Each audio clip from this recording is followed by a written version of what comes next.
सुप्रभात। प्रेम न बाड़ी उपजे, प्रेम न हाट बिकाए, ये हमारी आज की आध्यात्मिक चर्चा का विषय। प्रेम न बाड़ी उपजे, प्रेम न हाट बिकाए।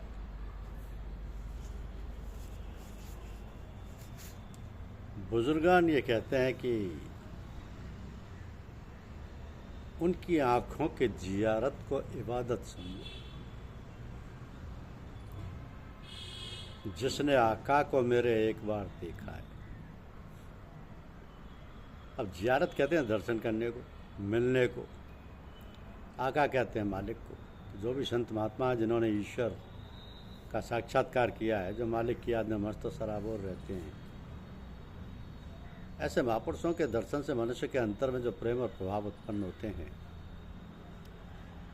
उनके दर्शन मात्र से, उनको एक नज़र में देखने से ही देखने वालों के अंतर में मन में वही प्रभाव, वही असर, वही नशा, वही उमंग तरंग उठने लगती। तो परमपिता परमात्मा की पूजा प्रार्थना व अर्चना से जो फल मिलता है, वही फल, बल्कि उससे भी कई गुना अधिक प्रभाव, वह असर ऐसे महापुरुषों के दर्शन से मिलता है। इसलिए कहा गया है कि सत्संगति कथय किम ना करोति पुंसाम। मतलब सत्संग में मनुष्य को क्या नहीं मिलता, सत्संग मनुष्य के लिए क्या नहीं कर सकता। सत्संग का प्रभाव बहुत अधिक होता है। जो कार्य वर्षों और जन्म जन्मांतर के प्रयासों, साधना और नाना प्रकार के साधन करने से नहीं मिलता, सिद्धि प्राप्त नहीं होती, साक्षात्कार नहीं होता, भगवत दर्शन नहीं होता, वो क्षण मात्र के सत्संग से प्राप्त हो जाता है। तो सत्संग भी बड़े भाग्य से मिलता है, और उसी को मिलता है जिस पर ईश्वर की कृपा होती है। सत्संग की तो महिमा ही अपार है। अब प्रश्न ये कि सत्संग हो भी कैसा। जैसा चैतन्य महाप्रभु का था, महात्मा कबीरदास का था, संत तुलसीदास का था, गुरु नानक देव का था, स्वामी महाराज, हुजूर महाराज का था, लाला जी महाराज, चच्चा जी महाराज का था। तो ऐसे ऐसे उच्चकोट के संत महात्माओं का हो तो फिर बस मनुष्य का कल्याण ही कल्याण है। सत्संग में जाकर वहाँ बैठकर दुनियादारी का, घर का, सबका ख्याल छोड़कर बस मौन होकर बैठ जाए। जाते ही वहाँ का प्रभाव, वहाँ का वातावरण ऐसा होगा कि आप अपनी सुध-बुध भूलकर आत्मरस का, अमृत रस का पान करके ऐसे तृप्त हो जाएंगे कि बस अपने आप को धन्य मानेंगे। तो आपके अंतर में ऐसी धारा प्रवाहित होने लगेगी जिससे आप अपने को भूलकर भाव, प्रेम और आनंद का रसास्वादन करने लगेंगे। ये सब कुछ तो कहना मात्र है, वो दशा तो अनुभव गम्य होती है, उसका वर्णन नहीं किया जा सकता। वाणी मुँह को जाती है बस। सोई जानई देव जे जनाई, सोई जानई जे ही देव जनाई, जानत तुम्हें तुम्हें होई जाए। गूंगा जैसे रसास्वादन करता और गूंगेपन के कारण कुछ बता नहीं सकता, तो वो दशा, वो हालत वर्णनातीत है। प्रभु से, ईश्वर से, प्रभु भगवान से प्रार्थना करें कि वो हमें अपना प्रेम दे। जब उसकी कृपा होगी, वो आपको किसी प्रेमी से मिलाएगा। प्रेमी कौन है? जो आप अपने को उस पर लौटा चुके हैं और आठों पैर उसी में मग्न रहते हैं।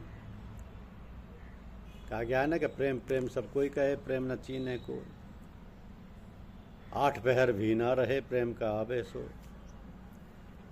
प्रेम न बाड़ी उपजे, प्रेम न हाट बिकाए, राजा प्रजा जही रुचे, शीश दे ले जाए।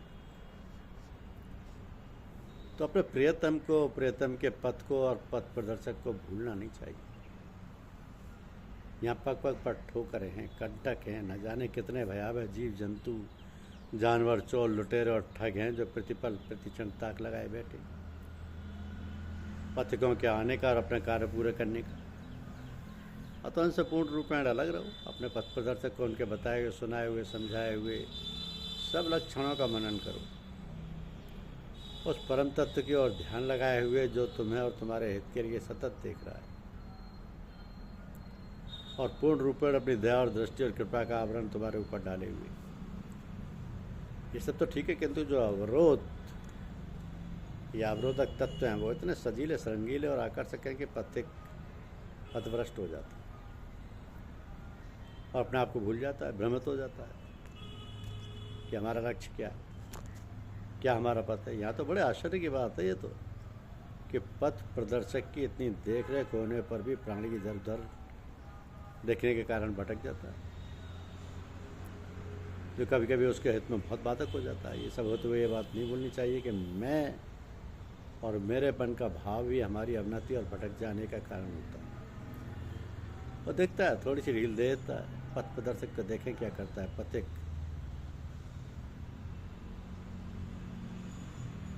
पथिक जागरूक है कि नहीं, किसी और के चाटक नाटक की और चमत्कारिक रूप में उनको देखकर भ्रमित तो नहीं हो रहा है, और फिर पथिक को सचेत करके वह कुछ कष्ट और झंझट और झमेलों में डाल देता है।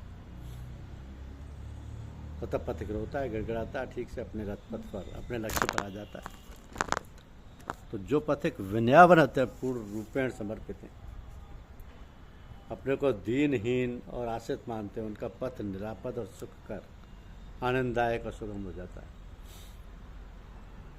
क्योंकि उन्हें अपने सामर्थ्य और संबल का भरोसा नहीं रहता। उन्हें तो अब बालक की भांति उसी प्रभु का, उसी पथ प्रदर्शक का, जिसका उन्होंने हाथ पकड़ा है, उसी का आसरा, भरोसा और सहारा रहता है।